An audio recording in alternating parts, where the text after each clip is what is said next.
March 7, 1945, Remagen, Germany. The late afternoon sun breaks through scattered clouds, casting long shadows across the western bank of the Rhine. The air tastes of cordite and diesel exhaust, thick with the acrid smell of burning oil from knocked-out vehicles littering the approach roads. The sound is what strikes first, the deep guttural rumble of engines, dozens of them, converging on this ancient river town. American tankers, blackened with grime and stubbled with days of combat, peer through their periscopes at something they were told would not exist.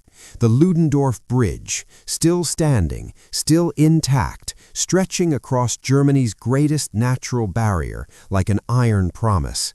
Within hours, the first American tanks will cross. Within days, the symbol those tanks represent will shatter a myth the German High Command has clung to since 1942. That American armor is inferior, that German steel and German doctrine will always prevail. The Americans are coming, and they are bringing their Pershings. 1,200 miles to the southwest, in the shattered remains of the Siegfried Line, a German panzer officer sits in a cellar, writing by candlelight. He is a veteran of France, of Russia, of North Africa. He has commanded Panzer IVs and Tigers, has fought Shermans from Normandy to the Ardennes. His letter home is candid in a way few German documents of this period dare to be. The Americans have numbers, he writes, but they do not have quality. Their tanks burn too easily. Their armor is too thin. We call them Ronsons. One strike and they light up every time. He pauses, crosses out a sentence, begins again. If they had tanks equal to ours, we would have lost long ago. But they do not, and so we endure. Within 3 weeks, his unit will encounter a Pershing heavy tank for the first time. He will not survive the meeting. This is the story of a technological and tactical revolution that arrived almost too late, yet just in time. It is the story of how the United States, a nation that entered World War II with obsolete tanks, outdated doctrine, an industrial might but little battlefield experience, finally produced a machine that could meet the fearsome German panzers on equal terms. It is the story of the M26 Pershing, a tank derided by its own military establishment as unnecessary, rushed into combat in desperation, and proven in the fire of the Rhine crossing to be the weapon American armored forces had needed all along. It is a story written in steel and flame, in the rubble of German cities, in the shocked reports of German Wehrmacht commanders who discovered far too late that American inferiority was never a matter of capability, only of timing. In 1940, when German panzers crashed through the Ardennes and shattered French defenses in 6 weeks, the United States Army possessed approximately 300 tanks. Most were M2 light tanks, machines so thinly armored they could be penetrated by heavy machine gun fire, armed with .50 caliber machine guns utterly inadequate against even the lightest German armor. American tank doctrine was primitive, largely borrowed from the British and French, emphasizing infantry support rather than breakthrough operations. The U.S. had no tank destroyers, no self-propelled artillery, no coherent armored division structure. It had, in essence, no modern armored force at all. The shock of France's collapse galvanized American planners. If the next war would be a war of tanks, and clearly it would, then America needed tanks, and quickly. The result was a frantic scramble to design, test, and produce machines that could compete with German armor. The M2 Lee arrived first, a stopgap design with a 75mm gun mounted in a sponson rather than a turret, awkward and tall, but at least capable of killing German tanks. Then came the M4 Sherman, destined to become the most produced American tank of the war, reliable, mechanically sound, easy to manufacture, and armed with a competent 75mm gun. By 1942, Shermans were rolling off assembly lines in staggering numbers. 50,000 would be built before war's end, and American doctrine evolved to match. Use speed, numbers, and coordination to overwhelm German defenses. But the Sherman had a fatal flaw. Its armor, designed to defeat the Panzer III and early Panzer IV models encountered in North Africa, was inadequate against the new generation of German tanks emerging from 1943 onward. The Panther, with its sloped frontal armor and long 75mm high-velocity gun, could penetrate a Sherman from over a mile away while remaining nearly invulnerable to the Sherman's gun at any range. The Tiger, even more formidable, was a mobile fortress that could destroy entire American tank platoons before they could close to effective range. And German tank destroyers, Jagdpanthers, Ferdinands, were even worse, combining thick armor with devastating firepower. American tankers, brave and increasingly skilled, found themselves outgunned and outmatched. They adapted through tactics, using superior numbers and coordination to flank German heavies, calling in airstrikes and artillery, accepting losses as the price of victory. But they knew the terrible truth. Man for man, tank for tank, they were fighting at a disadvantage. The Germans knew it too. By late 1944, Wehrmacht after-action reports brim with confidence about their armor superiority. One panzer commander, describing an engagement near Accarat in France, writes, "We engaged 12 enemy tanks at 800 meters. 10 were destroyed within minutes. The remaining 2 withdrew. Our own losses, 0. Another, writing after the Battle of the Bulge, notes, "The American Sherman is a coffin for its crew. Even our obsolete Panzer IVs defeat them with ease. Their only advantage is numbers. They have many coffins to fill." This was not propaganda. It was tactical reality. The symbolic object here is not the tank itself, but something smaller, more intimate, a steel penetrator rod, part of an armor-piercing shell. American tankers carry them sometimes, pulled from disabled German tanks, turning them over in their hands like grim talismans. They are dense, perfectly machined, capable of punching through inches of hardened steel. German penetrators are longer, heavier, more refined than American ones.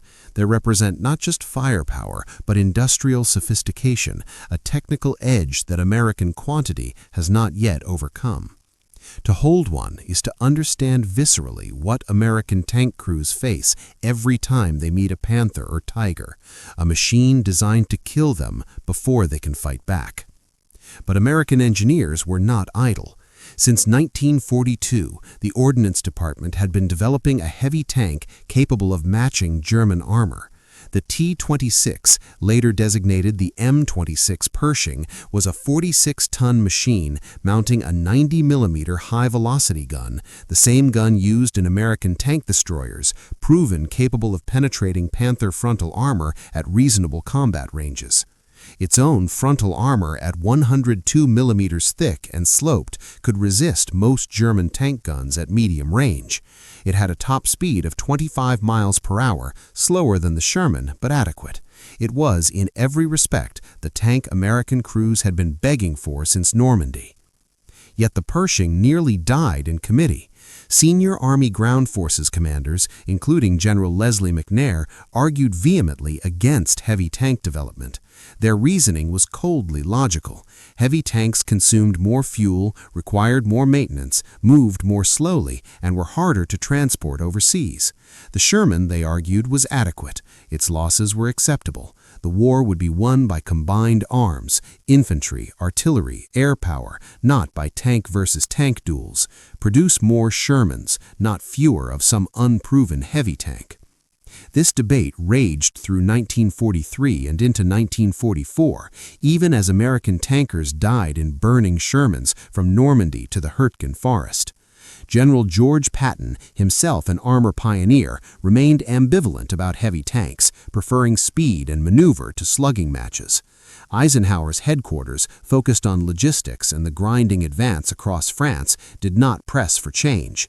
The Pershing program limped forward, underfunded and low priority, producing a handful of pilots for testing but no production orders. Then came the Ardennes, December 16, 1944. The German army launched its last great offensive in the West, smashing through American lines in Belgium with over 1,200 tanks and assault guns, many of them Panthers and Tigers. The initial shock was devastating. American units, thinly spread and caught off guard, fell back in disorder. Sherman tanks rushed forward to stem the breakthrough were massacred. At Elsenborn Ridge, at St. Vith, at Bastogne, American tankers fought with desperate courage and suffered appalling losses. The Battle of the Bulge was ultimately an American victory. German logistics collapsed, Allied air power devastated panzer columns, and American reinforcements arrived in overwhelming strength, but the cost in tanks and men was staggering. Over 700 American tanks were destroyed or disabled. Crews burned alive, bailed out into snow and machine gun fire, watched friends die in machines they knew were outmatched. The Bulge shattered complacency. Suddenly, urgently, the U.S. Army wanted heavy tanks. Orders went out, deploy the Pershings immediately. In January 1945, the first 20 T-26 E3 models, not even fully standardized, still technically experimental, were rushed to Antwerp, loaded onto transporters, and sent east toward the front lines. They were assigned to the 3rd and 9th Armored Divisions, units already bloodied and exhausted from months of combat. The crews who would operate them had never seen a Pershing before. They would learn on the job. February 25, 1945, Ilsdorf, Germany, a quiet town west of Cologne, already shattered by weeks of fighting. The 3rd Armored Division is pushing east, clearing villages and wooded ridgelines, grinding toward the Rhine. A Pershing platoon, call sign Fireball, advances down a cratered street, turrets traversing, commanders scanning for threats. The lead tank is commanded by Sergeant Nicholas Maschlenik, a veteran of Normandy who has already survived 3 knocked-out Shermans. He's been in the Pershing for 5 days. He trusts its armor, but has not yet fired its gun in anger. Then, around a corner, a German Panther appears. It is a Panther Alfs G, one of the most formidable tanks in the Wehrmacht. Its long-barreled 75mm gun swings toward the Pershing. For Maschlenik, this is the moment every American tanker dreads, a head-on duel with a machine that has killed so many of his friends. But this time, the equation has changed. Maschlenik's gunner fires first. The 90mm gun roars, a sound deeper and more violent than the Sherman's 75mm, and the armor-piercing round strikes the Panther's turret at the base. The penetration is catastrophic. The German tank lurches, smoke pouring from hatches, and grinds to a halt. The crew does not escape. Maschlenik, watching through his periscope, feels something unfamiliar. Relief without qualification. The Pershing's armor was not tested, the Panther did not fire, but the gun proved itself. For the first time, he fought a Panther without fear. The engagement is recorded, reported, analyzed. Within days, word spreads through American armored units. The Pershing works. It can kill Panthers. It can survive hits that would gut a Sherman. Morale, already recovering after the Bulge, surges. Crews volunteer for Pershing assignments. Commanders request more of the heavy tanks, pleading with supply officers, bypassing the usual procurement channels. The German reaction is slower to materialize. Initial reports of American heavy tanks are dismissed as exaggeration or misidentification. Panthers mistaken for tigers, tigers mistaken for king tigers. Combat reports are often confused. But by early March, as more Pershings enter combat and more German tanks are destroyed by 90mm fire, the pattern becomes undeniable. Intelligence officers in Berlin compile the data, interview survivors, examine wreckage. The conclusion is unambiguous and deeply troubling. The Americans have fielded a tank comparable to the Panther, possibly superior to the Panzer IV, and they are producing it in numbers. One Panzer commander, captured near Bonn, is interrogated about his experiences facing the Pershing. His account is clinical, almost admiring. We engaged it at 400 meters. I ordered armor piercing. We fired twice. Both rounds struck the glacis. Both deflected. Then their gun fired once. My tank was penetrated through the turret. I gave the order to abandon. 3 of my crew did not make it out. He pauses, then adds, "We were told the Americans could not build such a tank. We were told wrong." March 7th, 1945, Remagen. The discovery of the Ludendorff Bridge is one of those accidents that change the course of campaigns. American infantry seize it in a wild, desperate rush, cutting demolition wires even as German engineers frantically try to blow the structure. Tanks follow almost immediately, Shermans first because they are lighter and more numerous, then tank destroyers, then finally the Pershings.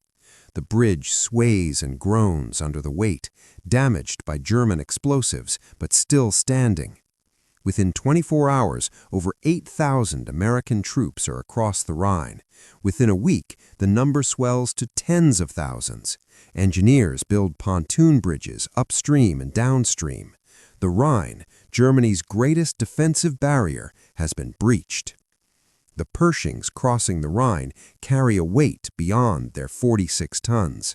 They are symbols of American industrial might, of technical parity finally achieved, of a new phase in the war. German newsreels, still operating in the fantasy world of Goebbels' propaganda, do not acknowledge them, but German soldiers do.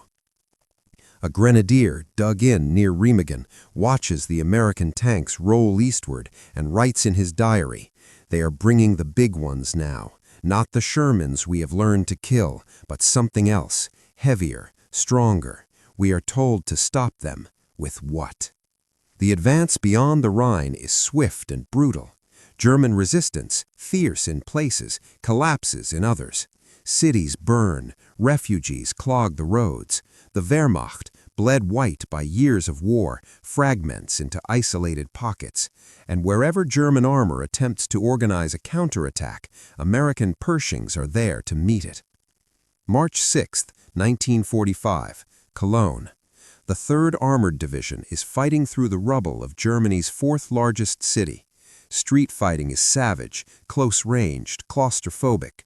A Pershing, call sign Eagle 7, commanded by Corporal Clarence Smoyer, turns a corner and comes face-to-face with a Panther at less than 100 yards. Both tanks fire simultaneously. The Panther's round strikes the Pershing's turret, a glancing blow that leaves a deep scar but does not penetrate. The Pershing's 90mm round hits the Panther dead center, punching through the frontal armor and detonating the ammunition. The German tank explodes, turret lifting off its chassis, flames boiling skyward. The engagement is captured on film by an army cameraman. The footage, later shown in American theaters, becomes iconic, proof that American armor has come of age. Smoyer, interviewed years later, remembers not triumph, but shock. "I thought we were dead. I thought that Panther would gut us, but the armor held, and our gun, Jesus, our gun just ripped him apart. I remember thinking, this is what we should have had all along. This is what we needed at Normandy." He's right, of course. Had Pershings been available in June 1944, the Normandy breakout might have cost hundreds fewer American lives, might have shortened the war by weeks, but they were not. The Pershing arrived in time to win battles, but too late to prevent the slaughter that preceded them. By April 1945, over 300 Pershings are in Europe. They are distributed among the armored divisions driving into the heart of Germany, toward the Ruhr, toward Bavaria, toward Berlin. They spearhead breakthroughs, anchor defensive positions, hunt German armor wherever it appears, and they are winning. The statistics tell the story. In engagements where Pershings meet Panthers or Tigers, American kill ratios improve dramatically. Where Sherman units might lose 3 or 4 tanks to destroy a single German heavy, Pershing units lose 1 or none. German tankers, long accustomed to superiority, find themselves outmatched. Their tactical doctrine, built around the assumption that American armor is inferior, begins to crumble. A captured German panzer officer, a Knight's Cross recipient with 37 tank kills to his name, is interviewed in late April. His bitterness is palpable. We were told lies. We were told the Americans could not produce quality, only quantity. We were told their tanks were thin-skinned and poorly armed, and for a time it was true. But then they brought the Pershings, and suddenly we were the ones outgunned. They learned, they adapted. We did not. He pauses, then adds, we should have known. A nation that can build 10,000 bombers can build a tank to match ours. We deceived ourselves. The symbolic steel penetrator appears again, but now in American hands. A Pershing crew, after knocking out a Tiger II near Leipzig, recovers a penetrator from the wreck, an 88mm round that struck their tank's frontal armor and failed to penetrate, leaving only a deep dent and scorch marks. The gunner keeps it, inscribes it with the date and location, sends it home to his father in Michigan with a note, "This was supposed to kill me. It didn't. Our armor held." The penetrator becomes a keepsake, a trophy, but also a testament. The technical gap has closed. The killing is still terrible, but it is no longer one-sided. May 8, 1945. Germany surrenders. The war in Europe is over. American armored divisions, Pershings at their vanguard, have driven from the Rhine to the Elbe, from the Alps to the Baltic. The cost has been immense, thousands of tanks destroyed, tens of thousands of men killed or wounded, but the outcome was never in doubt. German armor, for all its fearsome reputation, could not overcome American numbers, logistics, air power, and finally, technical parity. In the aftermath, analysts and historians begin the long work of assessment. Captured German tanks are shipped to Aberdeen Proving Ground for study. American tanks, including Pershings, are evaluated for performance. Reports are written, lessons compiled, doctrines revised. The consensus is clear. The Pershing should have been deployed earlier, in greater numbers. The delay cost lives. But the machine itself exceeded expectations. It was reliable, effective, and most importantly, capable of meeting German armor on equal terms. One report, written by a colonel in the Ordnance Department, includes a striking passage. The M26 Pershing is proof that American engineering, given time and priority, can match any adversary. The tragedy is that we did not prioritize it sooner. We sent men into battle in inferior machines because we convinced ourselves that superiority did not matter. We were wrong. The Germans understood this from the beginning. We learned it the hard way. German accounts, written in POW camps and occupied zones, reflect a different lesson. A panzer general, once arrogant in his belief in German technical superiority, writes in his memoirs, "We believed the Americans were incapable of producing a tank to rival ours. This belief was not based on evidence, but on prejudice, the prejudice that a democracy, with its debates and committees and compromises, could not achieve what our authoritarian system could. We were fools. The Americans learned from every defeat, adapted with every battle, and in the end produced a machine that surpassed ours in the ways that mattered most: reliability, production, and presence. They did not need the best tank in the world. They needed a good enough tank in overwhelming numbers. The Pershing gave them both." The Pershing's legacy is complex. Only a few hundred saw combat in World War II, arriving too late to change the strategic outcome. But those few hundred changed the tactical calculus, restored confidence to American armored forces, and shattered the myth of German invincibility. More importantly, the Pershing represented a philosophical shift, the recognition that technological parity matters, that sending men into battle with inferior equipment is not a logistical inconvenience, but a moral failing. American tankers who survived the war often speak of the Pershing with something like reverence. It was not perfect. Early models had transmission issues, the gun stabilization was inadequate, the interior was cramped, but it was theirs, and it worked. One veteran, a Sherman driver who transitioned to a Pershing in March 1945, puts it simply, "In a Sherman, every time you saw a Panther, you knew you might die. In a Pershing, you knew you had a chance. That's all we ever wanted, a fair chance." The steel penetrator, that recurring symbol, finds its final form in a museum case at Fort Knox, Kentucky. It is an American 90mm armor-piercing round, sectioned to show the internal structure, the hard penetrator core, the surrounding jacket, the driving band that engages the rifling. Next to it is a German 75mm round from a Panther, similarly sectioned. They are nearly identical in design, differing only in caliber. A placard explains, by 1945, American and German tank ammunition had converged in design and effectiveness. The technological gap that existed in 1942 had closed.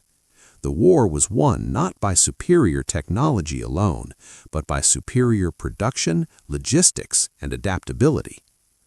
And that, perhaps, is the truth the Germans never grasped. They built magnificent machines, the Panther, the Tiger, the King Tiger, each a marvel of engineering. But they built them in insufficient numbers, supported them with inadequate logistics, and deployed them in a strategic framework that could not sustain losses. The Americans built good machines in overwhelming numbers, supported them with an industrial base that dwarfed Germany's, and deployed them in a strategic framework that could absorb losses and continue advancing. When the Americans finally built a great machine, the Pershing, the combination became unstoppable. Decades later, in the quiet of archives and memoirs, a final truth emerges. The Germans did not lose because American armor was superior. They lost because American armor became sufficient, and sufficiency, backed by abundance, is unbeatable. The Pershing was not the best tank of World War II. That title probably belongs to the Soviet T-34 or the German Panther, depending on criteria. But the Pershing was good enough, and it arrived in numbers that mattered, supported by a system that kept it fueled, armed, and crewed. The myth of American armor inferiority died on the streets of Cologne, on the approaches to Remagen, in the forests beyond the Rhine. It died not because American tanks became invincible, but because they became competitive. And in war, competitiveness combined with industrial might is a death sentence for any adversary. The Germans declared U.S. armor inferior. They based strategy on that declaration, tactics on that assumption, propaganda on that lie. And when the Pershings crossed the Rhine, rolling eastward through towns and cities that had never seen defeat, the lie shattered. The Americans had learned, they had adapted, they had built what was needed, and they had won. In the end, the Pershing was more than a tank. It was a statement. American democracy, with all its inefficiencies and debates, could produce weapons to match any tyranny. It simply needed time, will, and the painful lessons written in the blood of tankers who fought and died in machines that were not yet good enough. The Pershing was their vindication, and for the Germans who faced it, too late to change the outcome, it was a revelation they could not survive. The steel penetrator rests in its case, cold and silent, a relic of a war where superiority was assumed and sufficiency proved decisive. The Americans did not need to be better from the beginning. They only needed to become better before the end. And in the spring of 1945, as Pershings rolled across the Rhine and into the heart of the Reich, that truth became undeniable.